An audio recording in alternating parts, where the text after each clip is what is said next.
Hello friends, स्वागत है आपका इको 02 अकाउंटेंसी की क्वेश्चन पेपर सीरीज में।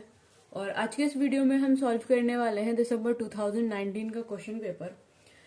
तो इसमें सबसे पहले फर्स्ट पार्ट है और फर्स्ट पार्ट के 4 पार्ट होंगे, जिसमें से हमें कोई 2 पार्ट करने होते हैं। तो पहला पार्ट है हमारे पास फर्स्ट का A part, what is meant by dual aspect concept, explain its accounting implication. तो जो डुअल एस्पेक्ट कॉन्सेप्ट है वो अकाउंटिंग का बहुत ही बेसिक कॉन्सेप्ट कहलाता है। बेसिक कॉन्सेप्ट इसको कहते हैं। इसके अंदर क्या होता है, ये कॉन्सेप्ट हमें क्या बताता है कि हर एक अकाउंटेंसी के अंदर हर एक ट्रांजेक्शन के 2 एस्पेक्ट होते हैं, 2 साइड्स होते हैं। यानी एक अगर हमारे पास रिसीवर है तो दूसरा हमारे पास गिवर भी होगा। ठीक है, जैसे सपोज करो हमने यहाँ पे एक मशीनरी परचेज की है, तो मशीनरी परचेज की है, मशीनरी एक एसेट है यानी संपत्ति है, तो मशीनरी हमारे पास आ रही है। अब मशीनरी क्योंकि हमने परचेज किया तो उसके बदले में कुछ ना कुछ दिया होगा, लाइक कैश दिया होगा, चेक दिया होगा। तो अगर हम कैश दे रहे हैं तो दूसरा एसेट हो गया यहाँ पे कैश, तो कैश यहाँ से हमारे पास से जा रहा है। ठीक है, तो 2 एस्पेक्ट हमेशा यहाँ पे अफेक्ट करेंगे। 2 डबल एस्पेक्ट कॉन्सेप्ट है, तो जहां पे 2 एस्पेक्ट अफेक्ट करते हैं, अगर एक हमारे पास आ रहा है तो दूसरे हमारे पास से जाएगा ही। सेकंड एग्जांपल लेके चलते हैं। जैसे सपोज करो आपने मशीनरी तो परचेज की है, लेकिन कैश में परचेज ना करके आपने क्रेडिट में परचेज की है। तो एक तो आपका जो एसेट है, एसेट आपके पास आ रहा है यानी एसेट इंक्रीज हो गया है, और दूसरी साइड यहाँ पे अब कैश आपके पास नहीं जा रहा है लेकिन लाइबिलिटीज आपकी इंक्रीज हो गई है, तो दूसरी साइड यहाँ पे लाइबिलिटीज अफेक्ट कर रही है। ठीक है, तो हमेशा जब भी हम अकाउंटेंसी की बात करते हैं तो हम डुअल एस्पेक्ट कॉन्सेप्ट की बात करते हैं कि 2 साइड्स इसके अंदर हमेशा होंगी। कोई एक चीज हमारे पास आ रही है यानी एक एसेट अगर हमारे पास आ रहा है तो दूसरा एसेट हमारे पास से जाएगा भी। ठीक है, इस तरीके से आप इसको एक्सप्लेन कर सकते हो, एग्जाम्पल के थ्रू समझा सकते हो। सेकेंड क्वेश्चन है हमारे पास, what is trial balance, how it is prepared. तो ट्रायल बैलेंस यहाँ पे एक बहुत बहुत इंपॉर्टेंट चीज होती है। ट्रायल बैलेंस बेसिकली एक स्टेटमेंट होता है जो लेजर अकाउंट जो भी हम बनाते हैं उसके सारे बैलेंसेस को एक डेट वाइज मेंटेन करके चलता है। अब इसके अंदर होता क्या है कि 3 कॉलम हम मेन बनाते हैं इसके अंदर, एक पार्टिकुलर, एक डेबिट और एक क्रेडिट। तो पार्टिकुलर में यहाँ पे अकाउंट्स का नेम आ जाता है, जैसे कैश अकाउंट है तो कैश आ जाएगा, यहाँ पे कैश अकाउंट लिखेंगे हम। कैपिटल अकाउंट है तो कैपिटल अकाउंट लिखेंगे, और डेबिट साइड का बैलेंस यहाँ पे डेबिट साइड आ जाता है और क्रेडिट साइड का बैलेंस यहाँ पे क्रेडिट साइड आ जाता है। और फाइनली हमें क्या करना होता है, डेबिट साइड का और क्रेडिट साइड का टोटल कर लेते हैं। तो मेन जो पर्पज होता है ट्रायल बैलेंस बनाने का वो होता है यहाँ पे एक्यूरेसी को चेक करना, अर्थमेटिक एक्यूरेसी को चेक करना कि कहीं कोई अर्थमेटिकली कैलकुलेशन में मिस्टेक तो नहीं हुई है, किसी अमाउंट में कोई मिस्टेक नहीं हुई है। तो उस मिस्टेक को चेक करने के लिए यहाँ पे ट्रायल बैलेंस बनाया जाता है। तो ट्रायल बैलेंस बनाने के लिए हमारे पास 2 मेथड अवेलेबल हैं। एक है हमारे पास बैलेंस मेथड और दूसरा होता है हमारे पास टोटल मेथड। तो सबसे पहले बैलेंस मेथड की बात करें तो ट्रायल बैलेंस में यहाँ पे जो बैलेंस होता है उस बैलेंस को हम शो करते हैं, और इसकी सबसे ज्यादा ये इंपॉर्टेंट और कन्वीनियंट इसलिए है क्योंकि इसके अंदर जो भी अकाउंट यहाँ पे निल हो जाता है यानी जिस लेजर का बैलेंस यहाँ पे नहीं बचता है तो उसको इस ट्रायल बैलेंस के अंदर फिर हम शो नहीं करते। यानी अगर हम बैलेंस मेथड यूज कर रहे हैं और अगर आपने लेजर बनाया हुआ है और लेजर में कोई बैलेंस नहीं आया है, ना ही डेबिट साइड ना ही क्रेडिट साइड, दोनों का बैलेंस यहाँ पे इक्वल हो गया है, तो फिर हम उसका बैलेंस यहाँ पे ट्रायल बैलेंस के अंदर भी शो नहीं करेंगे। तो यही हमारा बैलेंस मेथड कहलाता है। ठीक है, नेक्स्ट मेथड है हमारे पास टोटल मेथड। और इस मेथड के अंदर क्या होता है, डेबिट साइड का जो बैलेंस होता है, डेबिट साइड का जो टोटल बैलेंस होता है वो हम ट्रायल बैलेंस के डेबिट कॉलम के अंदर दिखा देते हैं, और जो क्रेडिट साइड का टोटल बैलेंस होता है वो हम ट्रायल बैलेंस के क्रेडिट साइड कॉलम के अंदर दिखाते हैं। यही हमारा कहलाता है टोटल मेथड। यानी हमने लेजर बनाया हुआ है, लेजर में जो डेबिट साइड का बैलेंस है वो ट्रायल में डेबिट साइड का बैलेंस बन जाएगा, और जो क्रेडिट साइड का बैलेंस है वो क्रेडिट साइड के क्रेडिट कॉलम का बन जाएगा। ठीक है, फर्स्ट का सी पार्ट है यहाँ पे, state various causes of disagreement between the balances shown by the cash book and passbook। तो यहाँ पे एक हम स्टेटमेंट बनाते हैं जिसके अंदर शो करते हैं कि कैश बुक और पासबुक के अंदर जो भी डिफरेंसेस आ रहे हैं तो वो किन किन रीजन से आ रहे हैं, क्या क्या कॉजेज हैं, उस कॉजेज को उस कॉजेज का पता लगाने के लिए और उनको इक्वल करने के लिए हम यहाँ पे एक बैंक रिकंसिलेशन स्टेटमेंट बनाते हैं। तो ये सारे कॉजेज होते हैं यहाँ पे जो शो करते हैं कि आपका जो कैश बुक है और जो पासबुक है वो मैच नहीं कर रहा है। ठीक है, एक एक करके समझते हैं। यहाँ पे फर्स्ट है यहाँ पे check issued but not yet presented for payment. Let's suppose कि यहाँ पे मेरे पास कैश बुक है और बैंक के पास पासबुक है। ठीक है, मतलब ये कि कैश बुक मैं अपना एडिट कर सकती हूँ लेकिन पासबुक तो एडिट नहीं कर सकती। तो यहाँ पे देखो कौन कौन से रीजन से कैश बुक मैं अपना प्लस माइनस करूंगी और पासबुक नहीं करूंगी, और पासबुक किस किस रीजन से प्लस माइनस हो जाता है और उन दोनों के बीच में डिफरेंसेस आना शुरू हो जाते हैं।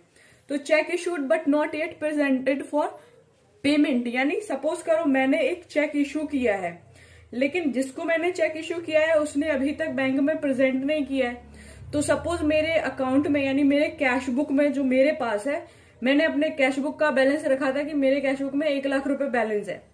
अब पासबुक में भी 1 ही लाख रुपए बैलेंस रहा होगा। तो अगर मैंने यहाँ पे 20,000 का चेक काट के दे दिया है तो मेरा बैलेंस यहाँ पे 20,000 से कम हो गया है, लेकिन बैंक में तो नहीं गया है, वो चेक प्रेजेंट ही नहीं हुआ है पेमेंट के लिए। तो प्रेजेंट नहीं होने का मतलब क्या है यहाँ पे कि बैंक से वो माइनस नहीं होगा। ठीक है, इसी तरीके सेकंड है check deposited into the bank but not yet collected, यानी मैंने चेक इशू किया था, बैंक में जाके डिपॉजिट भी हो गया है लेकिन यहाँ पे कलेक्ट नहीं किया गया है बैंक से, तब भी यहाँ पे दोनों जो कैश बुक है बैलेंस और पासबुक का बैलेंस है वो यहाँ पे अलग अलग शो करेगा। नेक्स्ट है यहाँ पे बैंक चार्जेस। बैंक चार्जेस मतलब कि बैंक कोई भी आपको फैसिलिटी दे रही है तो उसके वो चार्ज लेती है। तो कैश बुक है आपके पास, पासबुक तो है नहीं, लेकिन बैंक के पास पासबुक है, तो जैसे ही बैंक ने कोई चार्ज लिया होगा उसने इमिडिएटली माइनस कर दिया होगा, लेकिन आपकी कैश बुक में आपने अभी तक माइनस नहीं किया है तो हम माइनस कर लेंगे। तो बैंक चार्जेस यहाँ पे जब तक आप माइनस नहीं करोगे कैश बुक और पासबुक में यहाँ पे डिफरेंसेस बने रहेंगे।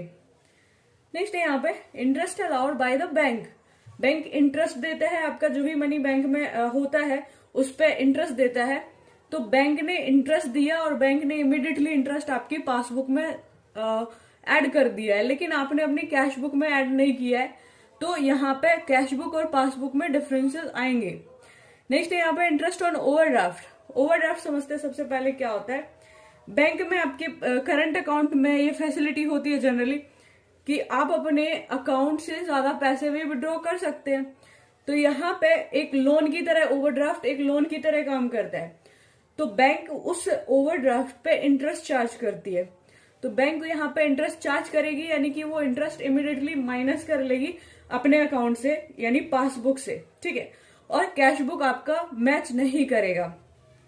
नेक्स्ट है यहाँ पे amount collected by the bank on standing instruction, यानी कई बार क्या होता है कि हम अपनी बैंक को ये इंस्ट्रक्शन देते हैं कि अमाउंट कहीं से भी आपका आना रहे तो वो कलेक्ट कर ले। फॉर एग्जाम्पल शेयर परचेज किए हैं यहाँ पे, या फिर आपने इन्वेस्टमेंट कोई भी इन्वेस्टमेंट कर रखी है उसका इंटरेस्ट आता है, तो बैंक में इमीडिएटली आपके पासबुक में वो इंटरेस्ट ऐड हो जाएगा, लेकिन कैश बुक में ऐड नहीं होगा, तो वो डिफरेंसेस का रीजन बन जाएगा। नेक्स्ट है यहाँ पे payment made by the bank as per standing instruction. जैसे आप अमाउंट कलेक्ट कर रहे हो वैसे आपने बैंक को इंस्ट्रक्शन दे रखे हैं कि आप पे कर दो। फॉर एग्जाम्पल आपका इंश्योरेंस का किस्त जाता है हर महीने, तो यहाँ पे बैंक क्या करेगा, पासबुक में से हर मंथ वहां पर डिडक्ट कर देगा, लेकिन आपका कैश बुक में से डिडक्ट नहीं होगा, तो ये डिफरेंसेस का एक रीजन बन जाएगा। नेक्स्ट है यहाँ पे direct payment into the bank made by the firms customer, यानी फर्म के कुछ कस्टमर्स हैं जो डायरेक्ट पेमेंट करते हैं। डायरेक्ट पेमेंट करते हैं आपके बैंक के अकाउंट, आपकी फर्म के अकाउंट में। तो जैसे किसी कस्टमर ने आपकी फर्म के अकाउंट में यानी आपके बिजनेस में पेमेंट की होगी, इमिडिएटली पासबुक में ऐड हो गया होगा, लेकिन कैश बुक में ऐड नहीं हुआ होगा, तो यहाँ पे कैश बुक में ऐड करना पड़ेगा। ये भी एक डिफरेंस का रीजन बन सकता है। नेक्स्ट यहाँ पे डिसऑनर ऑफ चेक्स और बिल। अगर आपका चेक और बिल भी यहाँ पे डिसऑनर हो जाता है तो ये भी एक रीजन हो सकता है यहाँ पे दोनों के बीच के डिफरेंसेस का। नेक्स्ट एरर, किसी भी टाइप का एरर आ जाता है। फॉर एग्जाम्पल यहाँ पे 10,000 से एंट्री करनी थी पासबुक में, किसी ने आपकी 1 लाख से एंट्री कर दी है। ठीक है, तो ये भी एक रीजन हो सकता है कैश बुक और पासबुक के डिफरेंसेस का, डिसएग्रीमेंट का। ठीक है, तो ये सारे रीजंस हैं जो यहाँ पे कैश बुक और पासबुक का बैलेंस मैच नहीं होने देते। तो इस तरीके से हमें किसी को प्लस करना पड़ता है और किसी को माइनस करना पड़ता है, उसके बाद जो हमारा बैलेंस होता है वो यहाँ पे इजिली मैच हो जाता है। ठीक है, नेक्स्ट क्वेश्चन है हमारे पास। तो फर्स्ट का डी पार्ट है हमारे पास, define the bill of exchange and promissory note also state their importance for a modern business. तो सबसे पहले मेन हम इसके डिफरेंसेस समझ लेते हैं कि बिल ऑफ एक्सचेंज और प्रोमिसरी नोट में क्या क्या डिफरेंसेस हैं। तो सबसे पहले यहाँ पे बिल ऑफ एक्सचेंज जो है वो एक अनकंडीशनल ऑर्डर टू पे है, यानी ऑर्डर है ये। ठीक है, ऑर्डर है, ये पे करने के लिए एक ऑर्डर इशू किया जाता है। प्रोमिसरी नोट जो है वो अनकंडीशनल प्रोमिसरी नोट है, यानी यहाँ पे एक प्रॉमिस किया जा रहा है कि मैं पे कर दूंगा इस डेट को। ठीक है, ये जो है ये क्रेडिटर के द्वारा बनाया जाता है और ये डेटर के द्वारा बनाया जाता है। ठीक है, यहाँ पे डेटर से एक्सेप्टेंस जरूरी होता है कि अगर क्रेडिटर ने यहाँ पे एक जो अनकंडीशनल ऑर्डर है वो लिख के दे दिया, यानी बिल ऑफ एक्सचेंज बना के दे दिया, तो जो हमारा डेटर है वो उसको एक्सेप्ट करेगा।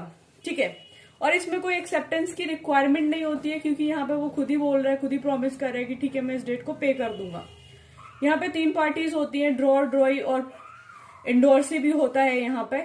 और यहाँ पे जो पार्टीज होती हैं वो 2 ही होती हैं, ड्रॉर, ड्रॉई जनरली। नेक्स्ट है यहाँ पे when the bill is dishonour it is better to get the notary in public, यानी यहाँ पे एक नोटरी की जरूरत होती है और यहाँ पे कोई भी नोटिंग चार्जेस की जरूरत नहीं होती है।